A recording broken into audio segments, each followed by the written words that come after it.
حي على الفلاح.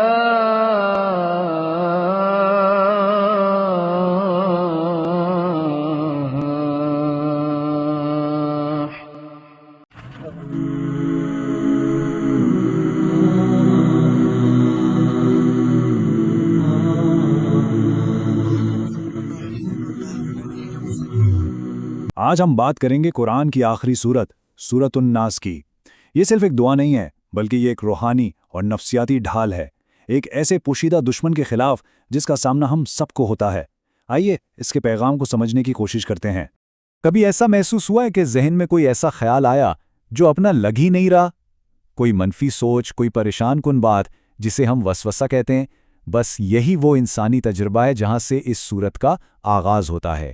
ہم دیکھیں گے کہ سورہ الناس صرف چند الفاظ دہرانے کا نام نہیں بلکہ یہ ایک بہت ہی طاقتور ٹول ہے، ایک ایسا ہتھیار جو ہمیں سکھاتا ہے کہ ہمارے اندر جو ایک دشمن چھپا بیٹھا ہے اسے کیسے سمجھنا ہے اور کیسے ہرانا ہے۔ تو کیا چیز ہے جو اس دعا کو اتنا خاص اور اتنا طاقتور بناتی ہے؟ اصل بات ہے اس کا فوکس۔ یہ دعا کسی ایک چیز پر بالکل ٹھیک نشانے پر لگتی ہے اور یہی چیز اسے اتنا مؤثر بناتی ہے۔ دیکھیں، اس سے پچھلی سورۃ الفلق ہمیں باہر کی کئی برائیوں اور خطروں سے بچاتی ہے، لیکن سورۃ الناس وہ سیدھا مسئلے کی جڑ پر جاتی ہے، یعنی وہ وسوسہ جو ہمارے اندر پیدا ہوتا ہے، کیونکہ سب سے بڑی جنگ تو وہی ہے جو انسان اپنے اندر لڑتا ہے۔ اب ظاہر ہے کسی ڈھال کو استعمال کرنے کے لیے یہ جاننا تو ضروری ہے نا کہ حملہ آور کون ہے اور کیسے حملہ کرتا ہے۔ تو یہ سورت ہمیں اس دشمن کی پوری پروفائل دیتی ہے۔ یہ دعا پناہ مانگتی ہے الوسواس الخناس سے، اور یہ نام ہی آپ دیکھیں اس کی پوری اسٹریٹجی بتا دیتا ہے۔ الوسواس مطلب وسوسہ ڈالنے والا، اور الخناس اس کا مطلب ہے وہ جو پیچھے ہٹ جائے، جو چھپ جائے۔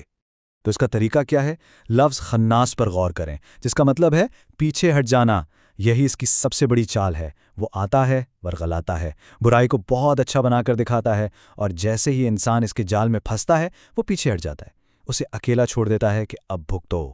اور قرآن کی یہ آیت اس کی اس بے وفائی کو بالکل کھول کر سامنے رکھ دیتی ہے۔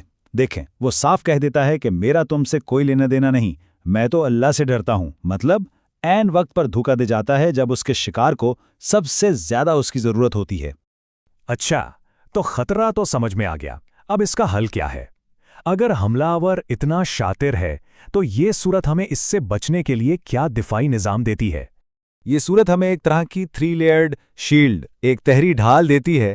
اس میں اللہ کی 3 خاص صفات کا واسطہ دیا گیا ہے، اور ہر صفت ہماری کسی نہ کسی انسانی کمزوری کا جواب ہے۔ تو یہ 3 صفات کیا ہیں؟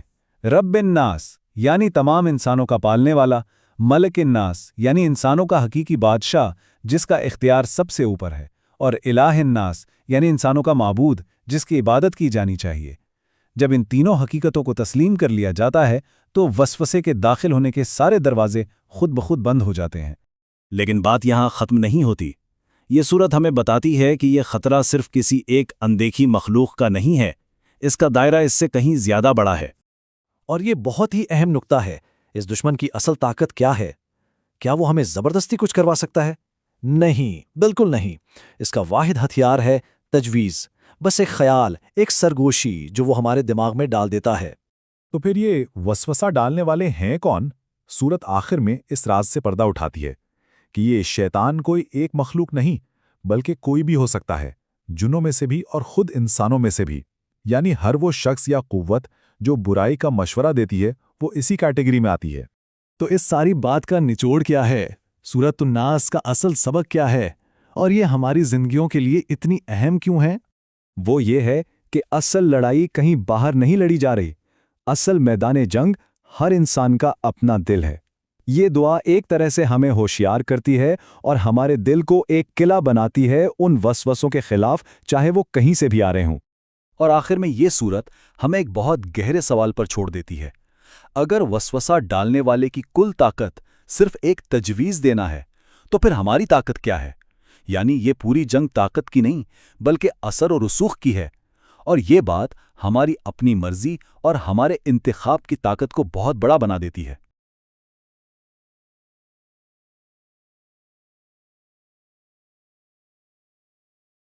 امام مالک رحمہ اللہ تعالی کا قول ہے، دنیا میں کوئی ایسا شخص نہیں ہے کہ جس سے اختلاف نہ ہو سکے سوائے آپ صلی اللہ علیہ وآلہ وسلم کے